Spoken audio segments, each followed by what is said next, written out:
आप लोग का स्वागत है एक नए वीडियो में। तो ये मेरे पास देखिए रॉयल इनफील्ड इलेक्ट्रा बाइक है और इस बाइक का रियर व्हील से काफ़ी ज़्यादा कर का नॉइज आ रहा है। इसके लेकर क्लाइंट जो है कहीं पे रियर व्हील को ओपन कराया था और व्हील के अंदर टोटल 3 वायरिंग लगता है। 2 व्हील में लगता है, एक ये क्रैंक शाफ्ट स्पॉकेट में लगता है। क्लाइंट का कहना है कि जो भी इसके अंदर वायरिंग लगाते सभी वायरिंग को रिप्लेस कर दे, फिर भी व्हील का जो कर का साउंड है वो रिमूव नहीं हो रहा है। तो आपको व्हील को मूव करके आपको थोड़ा साउंड सुना रहे, देखिए किस तरह से साउंड आ रहा है।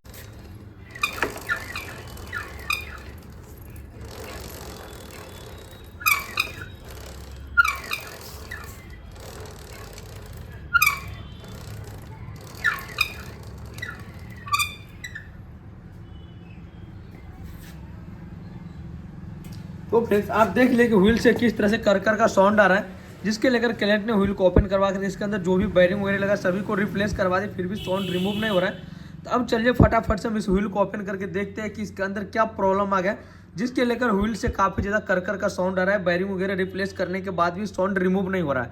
तो आप लोग वीडियो में एंड तक मेरे वीडियो को कहीं से भी स्किप नहीं कीजिएगा।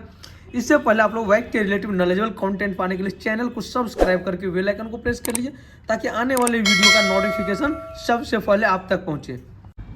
तो फ्रेंड देखिए व्हील को हमने परफेक्ट ओपन कर लिया, उसके साथ साथ चेन करेंट को भी यहाँ पे हमने ओपन कर लिया है। इसके साथ साथ यहाँ बाइक में देखिए ब्रेक शू भी नया डाला हुआ है, फिर भी कर का काफ़ी ज़्यादा नॉइज आ रहा था, साउंड आ रहा था।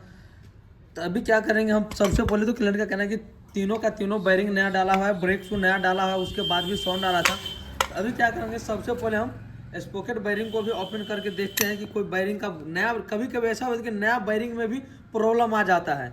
स्पॉकेट वायरिंग को ओपन करेंगे एंड उसके बाद व्हील का जो वायरिंग है इस वायरिंग को ओपन करके देखते हैं कि कोई बोल्ट टूटा हुआ है, वायरिंग में कोई प्रॉब्लम है, जिसके लेकर कर का काफ़ी ज़्यादा साउंड आ रहा है। क्योंकि नया वायरिंग डालने के बाद भी साउंड आ रहा है, तो कहीं ना कहीं व्हील में प्रॉब्लम होगा या वायरिंग में प्रॉब्लम होगा। ऐसा नहीं कि नया वायरिंग डाला है तो प्रॉब्लम नहीं होगा, कभी कभी नया वायरिंग में भी प्रॉब्लम आ जाता है। चलिए फटाफट से बाइक के व्हील से हम वायरिंग को बाहर निकाल लेते हैं। तो फ्रेंड्स देखिए चेन, दोनों व्हील का वायरिंग, चेन करेंग का वायरिंग, जो भी वायरिंग था उन सभी वायरिंग को हमने बाहर निकाल दिए। और देखिए वायरिंग को इस तरह से मूव करने पे तो मुझे कुछ भी नहीं लग रहा है, लेकिन एक वायरिंग को मूव करते थोड़ा थोड़ा जाम वर्क कर रहा है, यानी कि थोड़ा थोड़ा वायरिंग फंस रहा है। मुझे लग रहा है कहीं ना कहीं एक नया वायरिंग में प्रॉब्लम, बाकी स्पॉकेट वाला वायरिंग में भी कुछ प्रॉब्लम नहीं देखने को मिल रहा है। सबसे पहले तो इन तीनों वायरिंग को हम पहले अच्छा से पेट्रोल या डीजल से या केरोसिन तेल लेकर के इसको अच्छा से वॉश करते, उसके बाद देखते कोई गोली करेक है या वायरिंग सेटिंग करते वक्त इस पर गलत तरीका से दबाव डाला होगा, जिसके लेकर वायरिंग में कुछ डस्ट चला गया, जिसके लेकर कर का साउंड आ रहा है। तो चलिए फटाफट से हम इन तीनों वायरिंग को वॉश कर ले। तो उस फ्रेंड देखिए दोनों का दोनों व्हील वायरिंग को हमने क्लीन कर लिए हैं। अब इसको क्लीन करने के बाद व्हील का वायरिंग देखिए इस तरह से मूव करा, प्रॉपर स्मूथनेस वर्क करा, यानी कि अब वायरिंग कहीं अटक नहीं रहा है। अब ये भी व्हील वायरिंग को मूव कर देखिए प्रॉपर स्मूथनेस वर्क करें, क्योंकि दोनों का दोनों वायरिंग 2 रोज पहले चेंज हुआ था, फिर भी साउंड रिमूव नहीं हुआ है। क्लाइंट का कहना है कुछ ही देर साउंड रिमूव हुआ, 1-2 किलोमीटर चलने के बाद फिर से वही प्रॉब्लम आ गया। जो पहले प्रॉब्लम था कि व्हील से कर का साउंड आ रहा था, इसके लेकर वायरिंग रिमूव करवाए, रिप्लेस करवाए, फिर वही साउंड आने लगा 1-2 किलोमीटर चलने के बाद। और दोनों वायरिंग का नंबर है 6203, यानी कि 6203 जो दोनों वायरिंग है वो रियर व्हील में लगते हैं एंड फ्रंट व्हील में सेम वायरिंग लगेगा। बुलेट बाइक में चाहे रॉयल एनफील्ड क्लासिक या इलेक्ट्रा है, दोनों व्हील में सेम वायरिंग नंबर है 6203 वायरिंग है जो व्हील में लगेगा। और स्पॉकेट का वायरिंग का दूसरा नंबर है, वो भी आपको बतलाएंगे। इससे पहले चलिए फटाफट से हम वायरिंग में ग्रीस डाल करके और व्हील के अंदर इस वायरिंग को सेटिंग कर लेते हैं।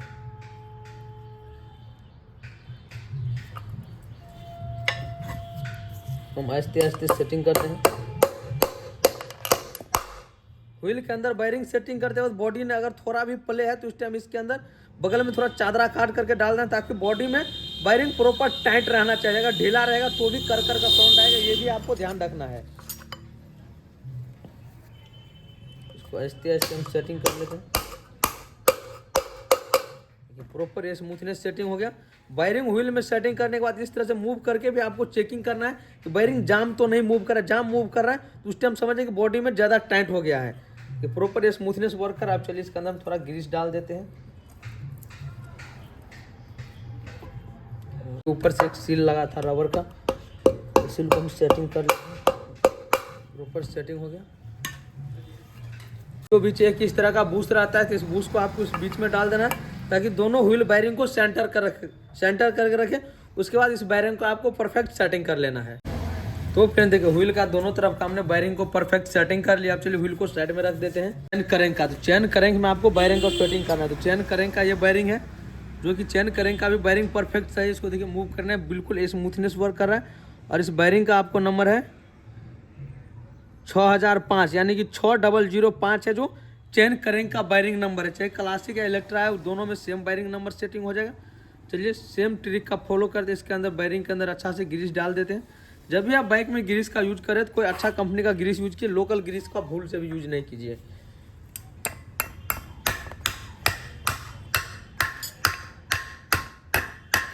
परफेक्ट वायरिंग हमारा सेटिंग हो गया, तो ग्रीस डाल देते हैं।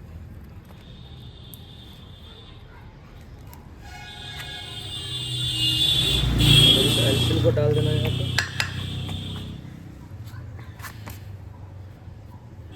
अब जस्ट बाद आपके हाफ एक्सल यहाँ पे डाल देना है। हाफ एक्सल यहाँ पे डाल दी। जस्ट उसके बाद एक बिल्कुल छोटा सा बूस्ट आ रहा है, इस बूस्ट को यहाँ पे डालना है। जस्ट उसके बाद इसके सरिस कागज से ड्रम को अच्छा से क्लीन कर लेना, ब्रेक्स को क्लीन कर लेना। उसके जस्ट बाद आपको सेटिंग कर देना है। चलिए फटाफट से सभी पार्ट को सेटिंग करते हैं, उसके बाद आप लोग को दिखलाएंगे साउंड रिमूव हुआ या नहीं। तो फ्रेंड देखिए व्हील का काम जो है मेरा फाइनली कंप्लीट कर लिए। व्हील को हमने परफेक्ट सेटिंग कर लिया, इसमें कुछ भी पार्ट हमने चेंज नहीं किए हैं। अब देखिए आपको व्हील को हम मूव कर रहे हैं।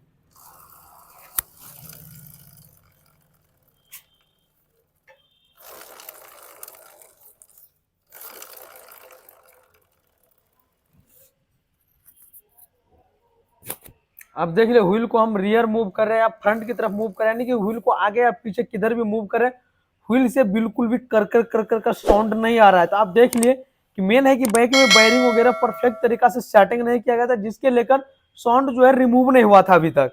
और इस साउंड के लेकर क्लाइंट काफी परेशानी में था, क्योंकि सभी पार्ट नया डाल दे फिर भी साउंड रिमूव नहीं है। और ये 100% स्वाभाविक बात है कि भाई जब सभी पार्ट नया डाल दे फिर साउंड नहीं रिमूव हुआ, किसी भी क्लाइंट को परेशानी होगा। नया पार्ट डालने के बाद भी बाइक में सेम साउंड आ रहा है। अगर ऐसा साउंड आप लोग के बाइक में आ रहा है तो एक बार प्रॉपर अच्छा से सभी पार्ट को क्लीन करके सेटिंग कीजिए, 100% साउंड रिमूव हो जाएगा। अगर आपको रॉयल एनफील्ड बुलेट है या फिर क्लासिक है, इलेक्ट्रा, इन सही बाइक में कोई प्रॉब्लम है तो आप नीचे हमसे कमेंट करके पूछ सकते हैं। तब तक के लिए इतना ही, मिलते हैं फिर से हम आप लोगों के साथ नेक्स्ट वीडियो में। Thanks for watching.